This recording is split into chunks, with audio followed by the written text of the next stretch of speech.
रात्री जेवणाची झोमॅटोची ऑर्डर दिली असताना डिलिव्हरीसाठी उशीर झाल्याच्या रागातून चौघांनी डिलिव्हरी बॉयला लाकडी बांबूने आणि हाताने मारहाण करून जखमी केल्याचा प्रकार समोर आलाय।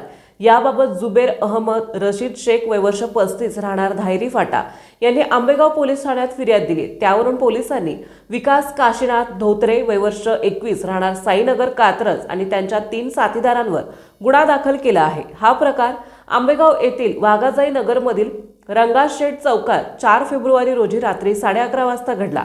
पोलिसांनी दिलेल्या माहितीनुसार फिर्यादी हे झोमॅटोची डिलिव्हरी बॉय म्हणून काम करतात। विकास धोत्रे आणि त्यांच्या साथीदारांनी जेवणाची ऑर्डर दिली होती। त्यांची डिलिव्हरी करण्यासाठी जुबेर शेख हे वाघाजाई नगर येथे गेले, तेव्हा डिलिव्हरी देण्यास उशीर का झाला यावरून धोत्रे आणि शेख यांच्यात वादावादी झाली। तेव्हा धोत्रे आणि त्यांच्या साथीदारांनी जुबेर शेख यांना हाताने आणि लाकडी बांबूने मारहाण करून जखमी केले। त्याचवेळी आंबेगाव पोलीस ठाण्याचे पोलीस मार्शल तेथे पोहोचले। पोलिसांना पाहून धोत्रे यांचे साथीदार पळून गेले। आंबेगाव पोलिसांनी चौघांवर मारहाणीचा गुन्हा दाखल केला असून पोलीस हवालदार लोहार अधिक तपास करीत आहेत।